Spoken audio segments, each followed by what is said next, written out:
وهدوا إلى الطيب من القول وهدوا إلى صراط الحميد. صلى الله على نبينا محمد وعلى آله وأصحابه وسلم تسليما. قال المؤلف رحمه الله: باب السرقة سنيالي بوندا سلاماياكا من لفو سنيالي من سرقة موفن فنك سنيالي يسنيالي كالالو من دينتي مكلفا إبراك مكلف إبرابالكويا مختارا موميديا بويا كيلو على يرلي كاكيرني من هرزين إنه أتا يورو من دو أفنسو لمن دلاي فنسو تلمن دلاي يورو من دو إبرا فنتا يبيني سونغور دلاي كاي بلو تتلا لو تتلا مولي موتو لالو لا ما لما ما سن لا أن كلوار لكرو إورا كوا أتاي دونغو إبرا كسون mais nay ka to kene maru atoni kenama ibrata sondi de me bolote te la ba ta su blade ablade te e boni baradi awra menna ela saki yebolo saki me ode sani mi kembe wori be o kono e don na bona e wara blasi bona e ka bla armor kono e ka bla walisi kono son warata sariara bolote ala maile nani inna rabla luma tabalika tabali men kenama sumay ni fanu ko anka si men ni sonka tay sariyata bolote la ba abla li bolo yoron do afan sula mandi jate wudi wala mandi jate wudi ye fam bele smana ma men nam mandi dia ye men asra kata foton ma ko herz asra fra fam men tan bolo robo dinar o ka dinar kelembra do talanna ndi ado si madi aklimbo gram kelene gramu nani ye dinar kirindi naka gramu kirimbo ni wo kirawron to fasaida ka damna ma ka yele ma no mentala la dina wodi wa lurule ano mentala watande o ma se fendo ko anka konten na boso anka fanyi ko saudiya wori binani ani woro binani ni woro akanka domo takriban sefa wa kede ani kema plani wo fali ma player ni sunyali fem kima ko bo srati mi fokani denenta tiri moma diaboya ka kayre nyali ano fem tala usula mandila rono ka blayeni aka rubu dinaro jato bo dongo bolo di tala munne katontu kutati keppo hol yumna akini mbolo wori tala marambolo tetela kini mbolo di tala bo kini mbolo di tala sinya flana no narake ntunza aydi soroka marambolo te ala gozo ko fikoti dolgo ko nibraba fikolo nibraba local lona lokati do nibraba local lona ntu ko alima ko ki hadisi kara hadisi ko local kono ibra local lo e kono le hadisi dinto ido karan yire nya hadi mo mi kana ba lokato ro ko meni nyaba dolde ko donc ça va quoi ma elle côté quoi bon donc local on de boulot alors ni boulot ni mani ni ala ko son chamana musoma ko abolo te ala abolo jonte ala abolo mo mele bola la ba o be ay kelati ako ko abolo fla bele ka ngate ala kabaka buso akaman ko bala ka don bala ba ka ko bere to lu ka ro ko bulu ko kala ko alayhi salatu wassalam ko muso fefe ni akesira haidam la yaqbal Allah salata haidin illa bi khimar fo akun ye datu kana semfere datu awtuma ko haidato isallali o ala ko kala ko la qur'an alayhi salatu wassalam muso fefe ni kara haidar la salita mina fiye fani jay ko lokati jay tati ni inwa hadisi kra albra ko bera ni kare bra sama ya branchi bere kra ale fana ta lokale koro ye men na men do tekri oro kinimbolo te tala wa yakfi al ikrar marra wahida adise wasakeda ni sonki lo ala sine krempe ko ne kaka anto la tourner la comme kunun ta kra nyama ka kanin ko fa ke nani n'a kilo ala siɲɛ kelen o de wasa k'a bolo di taa n'o tɛ aw sahadatu adlain ou bien mɔgɔ kelen ni fila olu y'a fɔ k'a ka suɲɛli fewu ala de bi dara bɔle ara on tuma di mina wa yundabu talqinul muskit ari sebenna mɔgɔ min y'a fɛ ka kiti da be ka bɔ a ma ye ala bila kuma la ba kira ka sona bila kuma la son kɛ ma ɲa ye a kiti se kira bolo alayhi salatu wasalam ala kiti la yi dɔ kira ko ko tuma dɔ k'i ma ta kira y'a fɛ a fɔ ko ma ta o la k'ari bila labilali le o tuma dɔ i hakili tira a la ko i b'a ta k'i da sara ɲɛ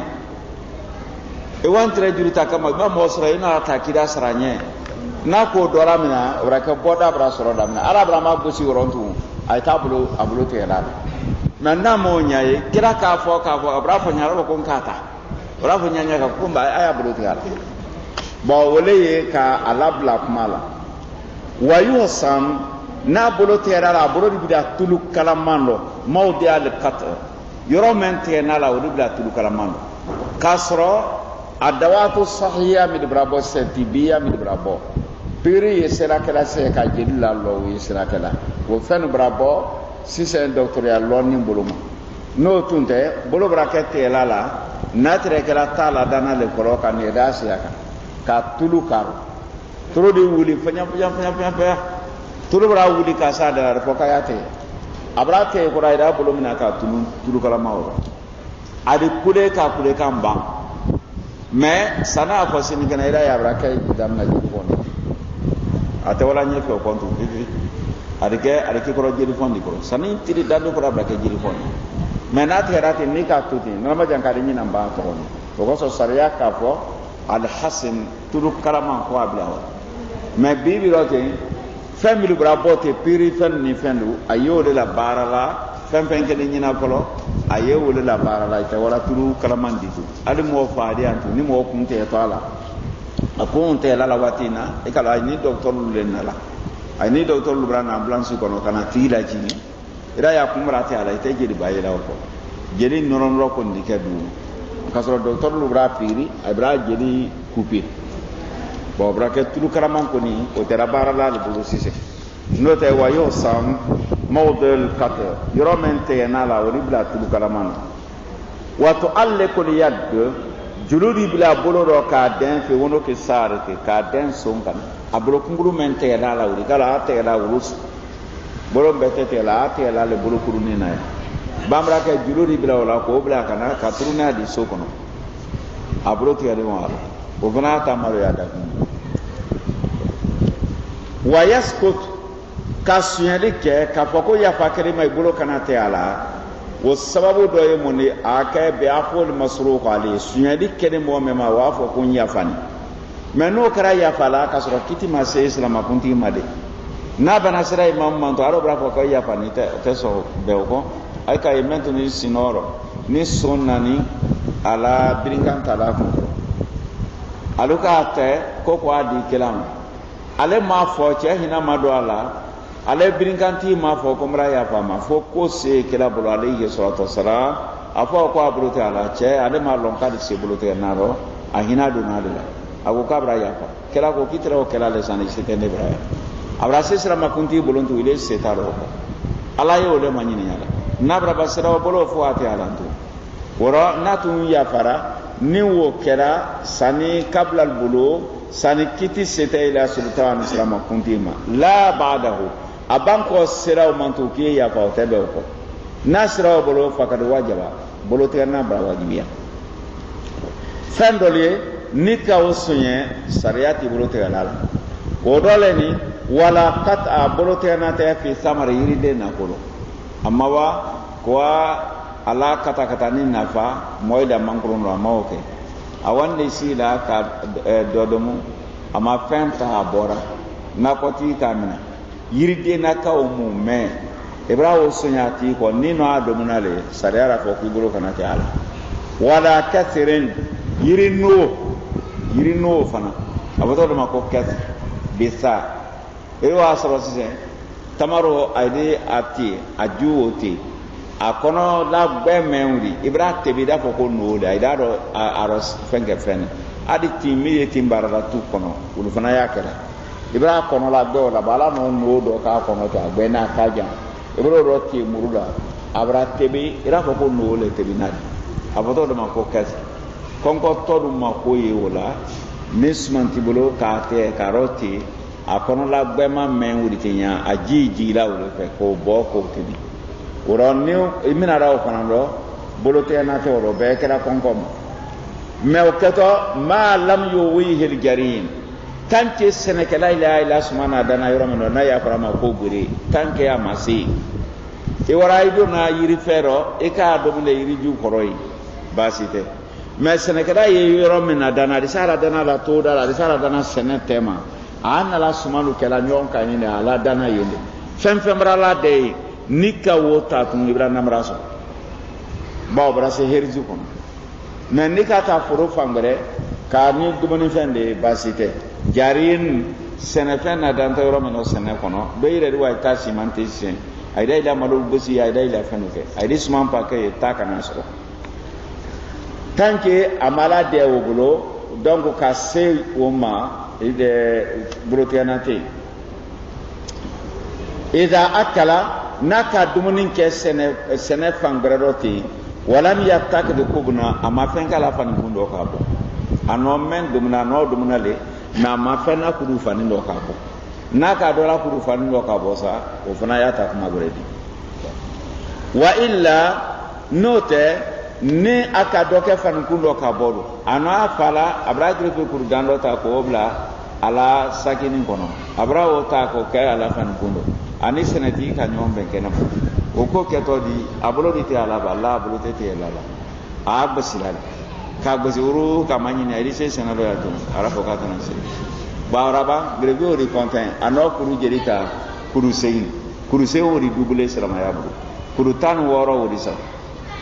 greve men kuru se senegala yeben pour la mo ma jojo kama do lu wa kan ngiri ano men ta ori double ado sara abra basura ado tay wa illa note naka doke fanlo kabo kana alayhi thamanuma fen sonko di konta kun hamala ho aka menta marratayn sonko di double sinya fala yasa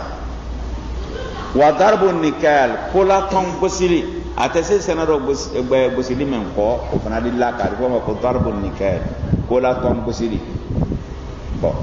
mo do le fana bolotete alala walaysa alal khain bolote na te jamfantima jamfanti mome ino bolofando mom bolo say wafiri jaano wakman wabilo lusraro abra bilo blanc bo ila famra do ablo kana adima jabra do bana o mi amafi jamfanti la poto le mako khain o tibra korobo do ya magore lokala sire akada mina kana kete akakete me o bolotete la jamfanti o bolotete la wa muntahib mbenkanina gwero ka fenta o vrani bolotete la banka fole sunyali strati do ye mundi kwa ke dono o do me mraile woto to kuma akala kona krika sia do mraile wota to kini la borotu fanila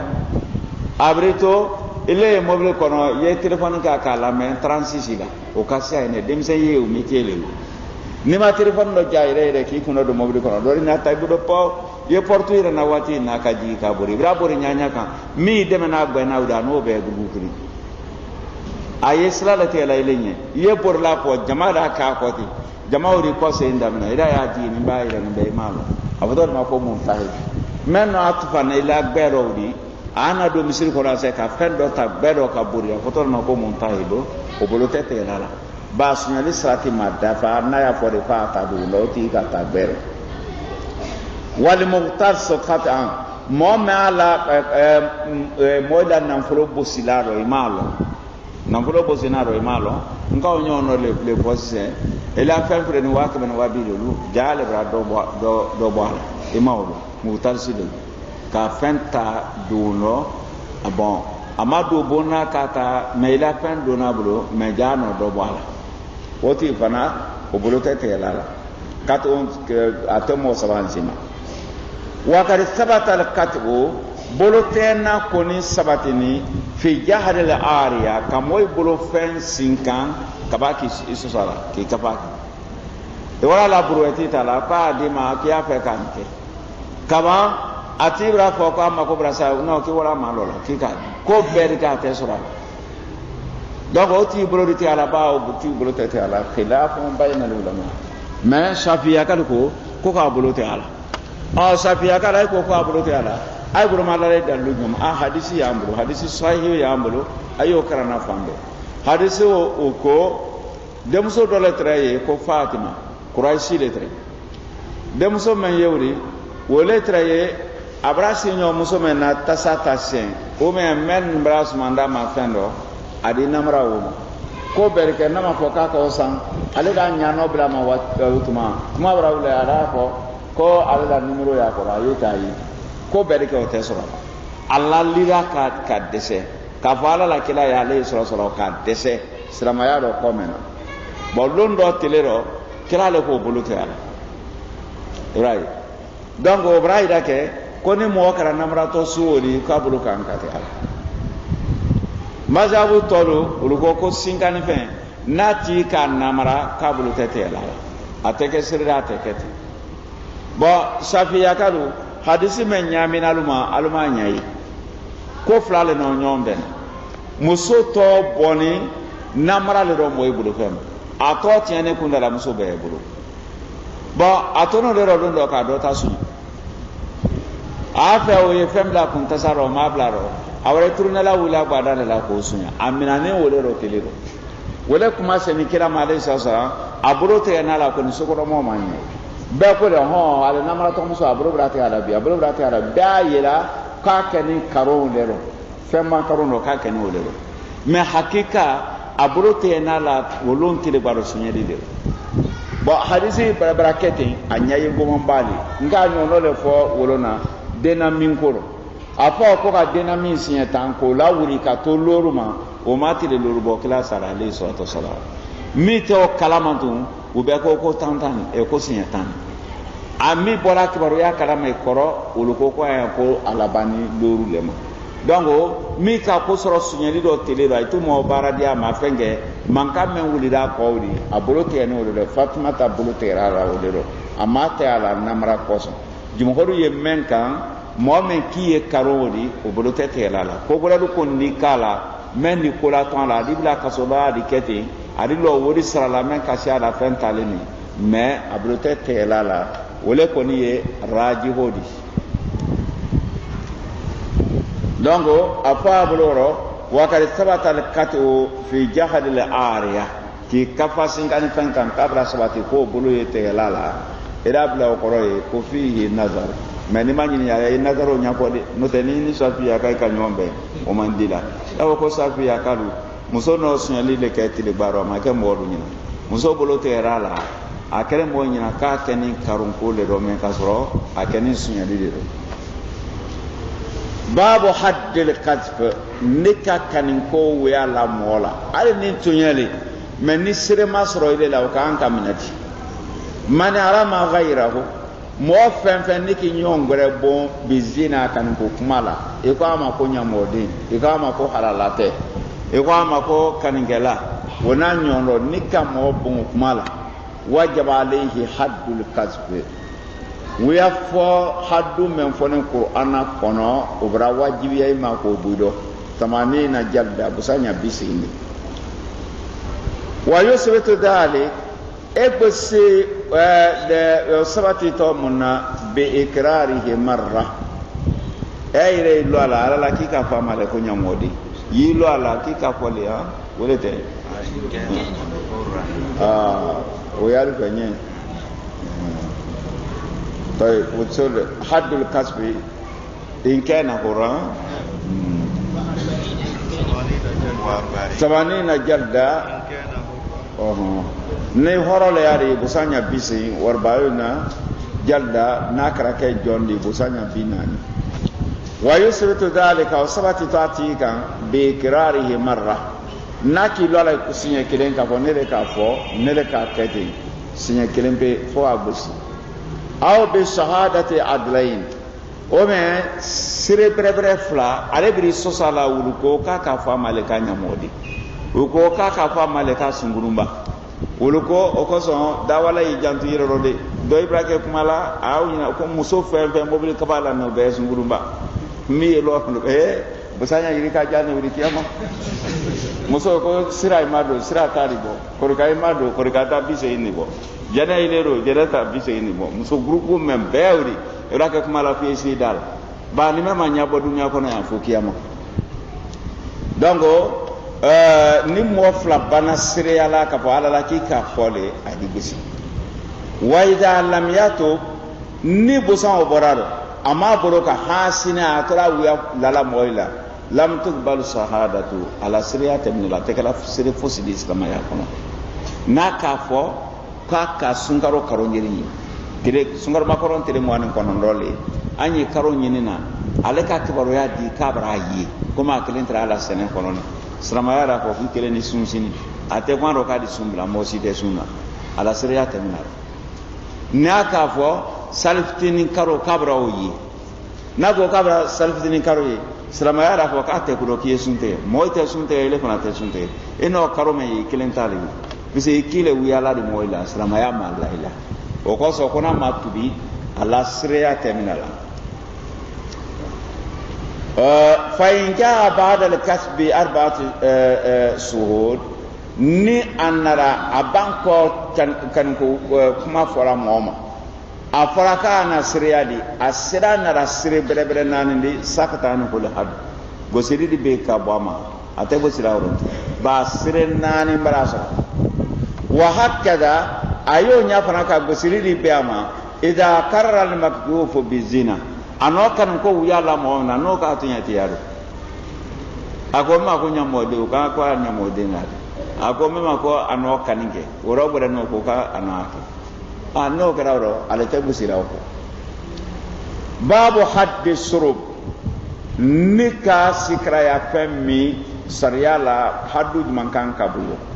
man shariba muskiran mo fen nika sikra ya femi meni bo hakili kan mukallafan denen fitinin tiri fubra badiku yale mukhtaran imaddiya boyatiya mi ina mina yire nyeri no kera julda wore bose busana alama yarahu imam baramen ye aflaro arubo imma 40 jalda imma busanya binani au akal o me hadise busanya mo musanya tambara dodoro aw akthar o mi ari shayabina ninji afwa men gani kwa kani bisayna bakar sidiki terero safiya mauta ko nal mamin ko ni kaye aka kemere al mamin kaye aka bi woro la rubo ni mamun kaye fana kwara maji binanin koro arewo ubo hatta nani dolda mi afebulo yani kademi kal mami ye samranya kelen bodo modu ni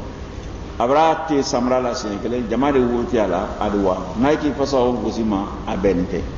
doliye kal mami ye bolonya kelen bo andaro ori sekela hasbal ala dongo ari sewala ha busanya biseyi na mankan katme wokan tayib walau bin ni'al ala bradia gusile la samra la alisa gusila samra nya kelen baro nal mamin kaye ko ta ko la tonu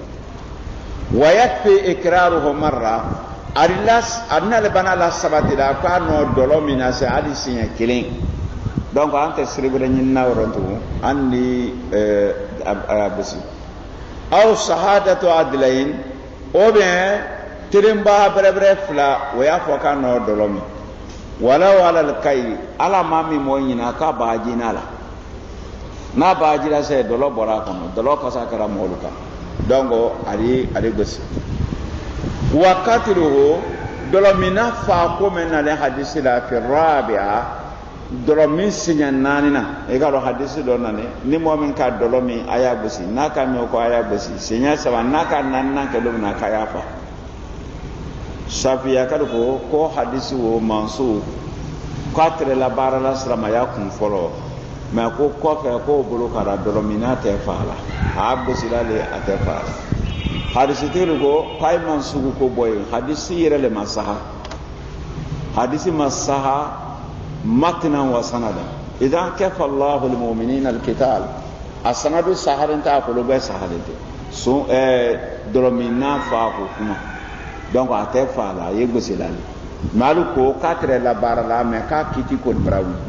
o ko sa ko waqatiluhu doromina fa ko menani fi rabia kona kamis asinyanani na mansu ko o kiti wulinin ne islamaya fasiru lani wa ta'ziru apoto fena mako ta'zir islamaya ka ko akola ton ila me amadimite fo kan kelata ko kan kala to na nyam ka ko fo do minata ko kan mo falata ka ufo me ko do yi o kan kala to ila ko jula ma se do udo bosanya jul kan ka boyo watazir ko la to fil maasi ala soro ko manye mo yise wati be salwati wala kada aya fa ka ko la to allati ko jumen kan ka ke la to jabu haddan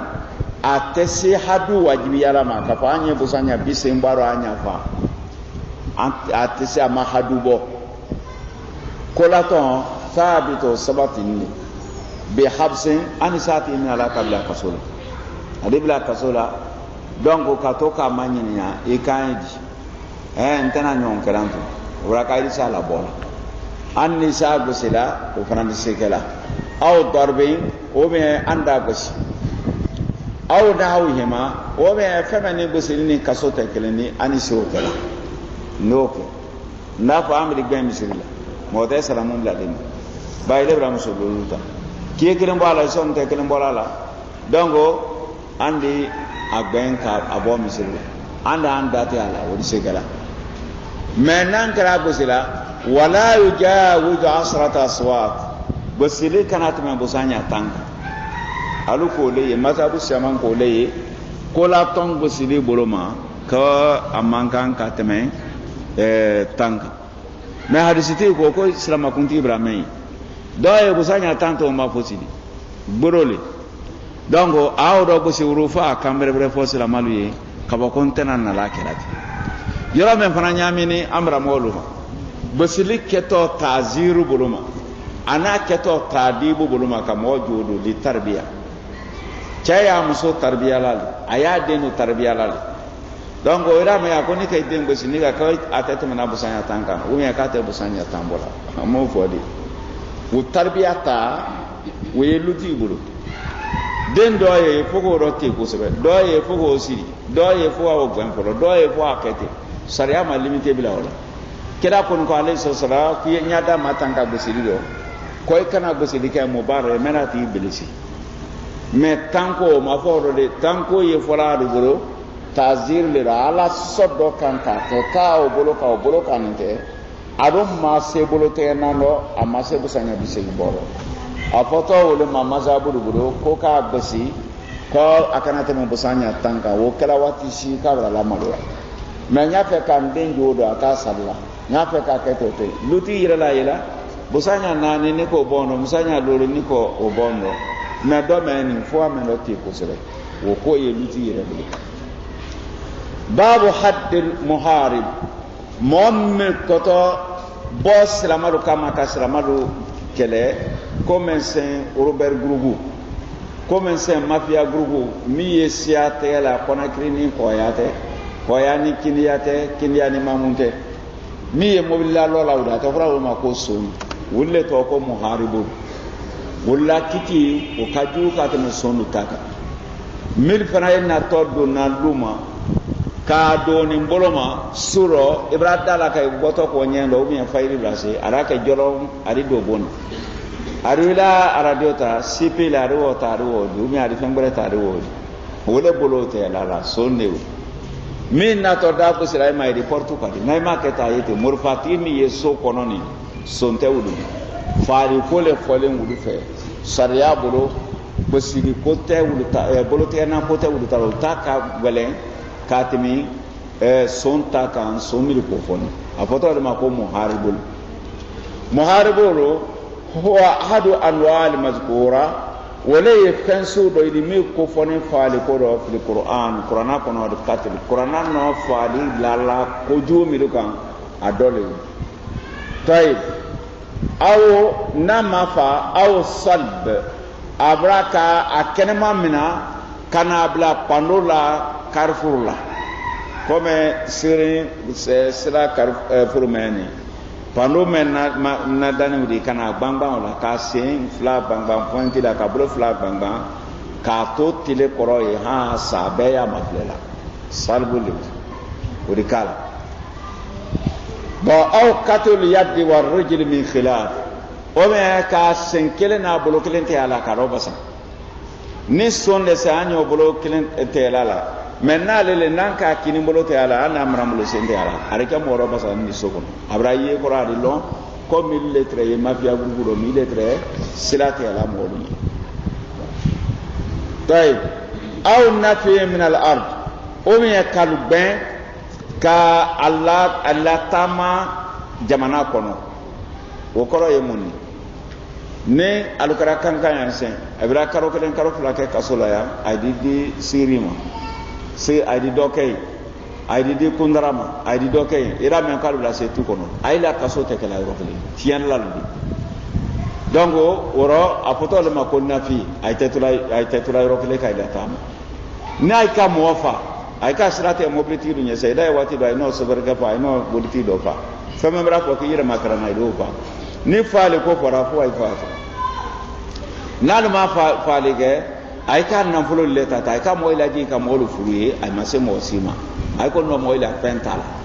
donc ay bolo na seni te ara nay ka mo do sana ay lo ay di muro ko lon bosi bo jama bere lo ka bo mobili ko na ha kana handite jama lo be mobili gara ni lo ay di bori ora ay mase mo ni mai ba na plodi ay ko no tre mo ido sila no kranto ay di kankama kankan otrote uda la mandi watini donc ay la way robo na dai la mandi ay e bololo le kundo le ntu kude fa lon saria bolo ay tre men kay te o kanto ay bratu bi saria ire la no te dati tay la kasula ma te tora kasula ire o be akawal ma ko nafi min al ard yafal imam minha fan sabama fokamuri sentene bolotena fali o be kay la tourna jamana kono salama kunti di fanka do mara fihi salaha abra yemen ke kar sala kola toni al mambra men ya do ke li kulli man qata tariqa mo fen ni ka silate ba ya silalunye o be wala silate mo lunye so kono wala fi misr hali brake so kono le bodu molukan albara fan ka bulu ma obi silakan men dikira ida kana karsa fil ard nakira brabara du kulukan fasadan tiyan buluma fa intaba na minara qabla al qudra alayhi sana masrata kamila ay kontra mafia grupu le son grupu letre ale tre yoro ma le bra tu bi fi atefos la trofa misrila donc no kera amama soro folo anta le bolote la ko ka fo ay le no operation ke station karsala so ito yoro ayeti woron bina de bratubi ali fo mo fen sara mbaraka ro ka ta fa ngu sara mais sariya ta le bolote la ko snatu bidawnya sakata an hudalika wa piniso men fokani wodi be ka bam bambani yastayqul qatl hadda salamaya kono mosu mende kan kafa mohammed defa huwa al harbi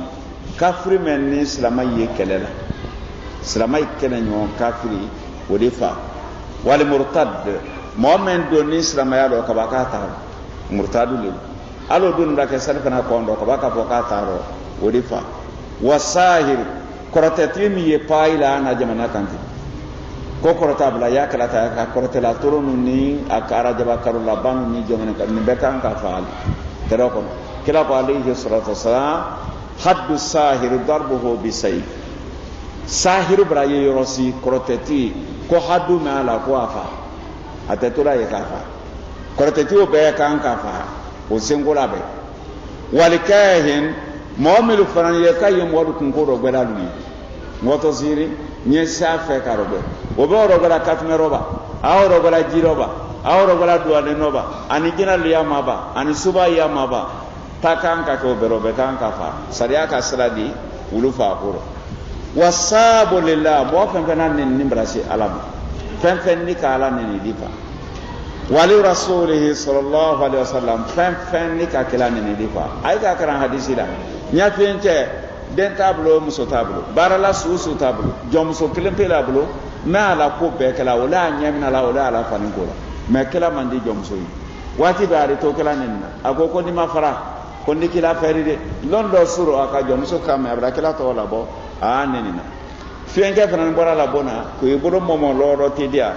ala ka teram brebre ka harji ka jomso kuma jinin to a hakili taro kana kofe kana teran la kun po kun kana flana tida signor bora kana nyafienge mena fa abra jomso fa ay sene kila bra soma alayhi salam kila ko drome kelen tesra la jedido momo ni da sira alama ida sira kila ma alayhi salam ida sira ala la dina ma ki fala donc kaka barake ora awlil islam bi mo fen fen ni kasra mayani ni difa awlil kitabu bi mo fen fen ni da sira qur'ana ma difa awlil sunna mo fen fen ni da sira sunna ma difa ni ko sira la kabi dira mo si ama wo kala lutu mais il est le sunna sawtela ka kan kawa ka bodu golofa ikana kala bulumati alayhi salatu wassalam wa ta'in fi din mo fen fen ni dinna sawtela o dinaro ko sira o be kan kafa wa zindir nafiki pa nafi ante men lu kan kum mais donne zindike di mo men doni islamaya tin kam ko bra wula al islamaya sin gorota buluma kudi woti men wuri afoto ma ko zindiki wuri fa me obrake fala nyini to fe ko kiyetu ye dina sen ko tamena ya buruka ye dina modu sen ko tamena ya buruka na ma buruka bara sitabihin tubibra nyina fa nay mason adifa wazani lil muhsan mu'min baradu furula no min ala kanino wadifa wallawati mutlaqan chafa nakila chenyon fe adifana wadifa ala bantu wal muharib mi yesirate la mbolu nyanta bani miru kansen mi ye moy la portu dakadila mi ye masen dakadila ulbeka ankafa wabillahi tawfiq